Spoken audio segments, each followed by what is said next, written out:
Mais on décrit les habits du Kohen Gadol, les habits du Kohen Idiot, comment ils sont faits.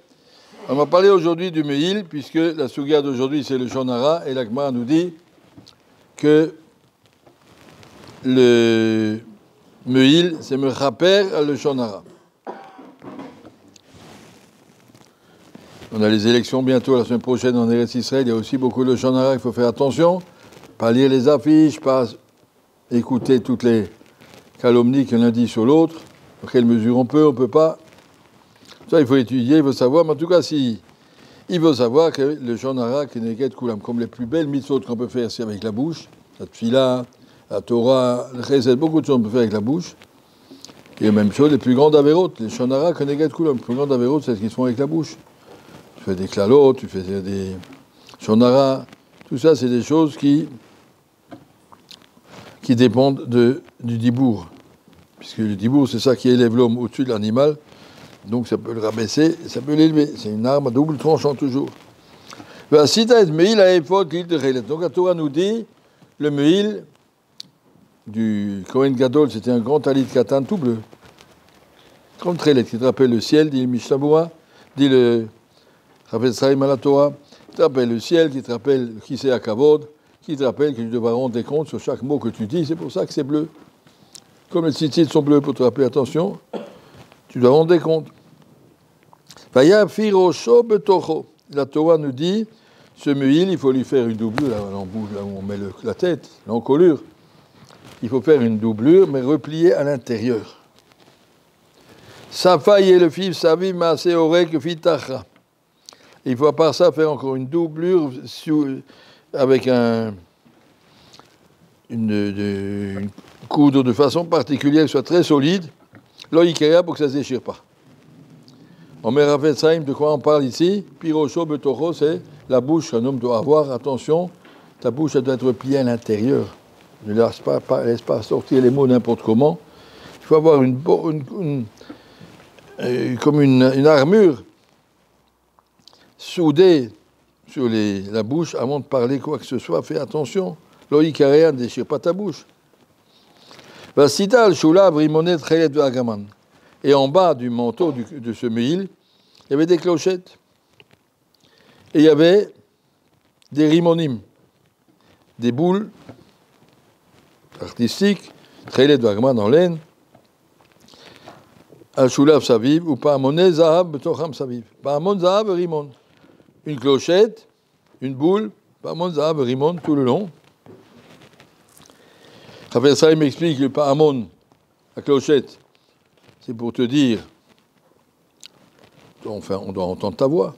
On n'a pas dit à un homme de rester muet toute sa vie. Au contraire. Tout le monde sait que Chafetz Chaim, il parlait tout le temps. Chaque fois qu'il y avait quelqu'un, il s'assoyait, il lui expliquait, il lui disait, parlez. Nishma kolo bo el hakodesh.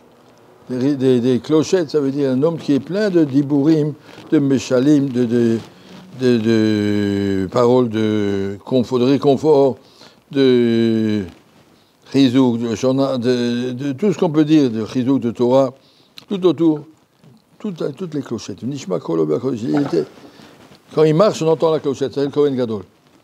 Il faut voir autour de lui qu'on a tout le temps dit vrai Torah, pas un homme qui est renfermé sur lui-même, mais qui a des clochettes, c'est de belle musique. Avant, d'un autre côté, Rimon. Rimon, c'est une boule. Il faut savoir se taire. Une réunion, tout le monde commence à parler, à rigoler. Rimon, je suis comme une boule fermée. Savoir se taire quand il faut se taire, savoir parler quand on peut parler. Il y a à la Haron de Charet, et ça c'est l'habit de Kohen Gadol. Nishma kolo boel hakodesh. Si quelqu'un veille à surveiller sa bouche, et bien quand il prie à Kadosh Baruch Hu, Nishma kolo Kadosh Baruch Hu l'entendra. Parce que sa bouche est un objet kadosh.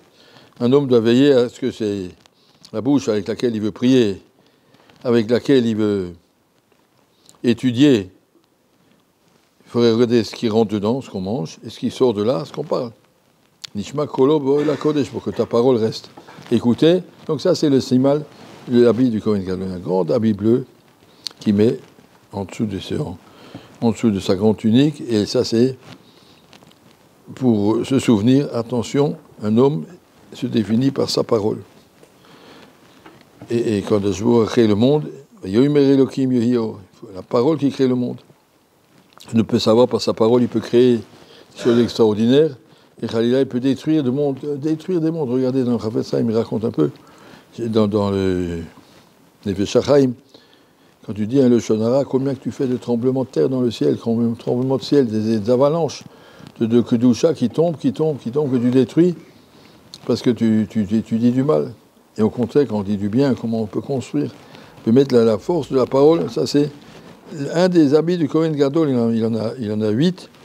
Un des habits, il a le tzitz, lequel il doit se souvenir d'Hachem, mais un des 8 habits du Kohen Gadol, c'est un habit spécialement pour se souvenir de la valeur de la parole. Et nous aussi, on doit vivre avec cette idée, attention, la parole est pas efker. Les Romains, ils disent, la parole s'envole, les écrits restent, et nous on dit, la parole s'envole pas. Tout est gardé, tout est enregistré. Il y a marqué de la dame Masicho, il y a marqué dans la Gemara, Afilu Sicha Kala Sheben Ish le Ishto, Megalim Ifana Beyom Adin. On va te raconter tous les bavardages, tu avais à la maison, tout à fait anodin. Chaque mot a donné, on va passer à la censure, au contrôle. C'était juste, c'était bien de le dire, c'était bien de ne pas le dire. C'était tout ce que la parole, c'est pas fait pour n'importe quoi. Il faut savoir mesurer chaque parole et savoir compter. Et Bezat Hashem, que Nishma Kolo la Kodesh, qu'on puisse sanctifier notre bouche pour arriver à dire des choses qui sont recevables.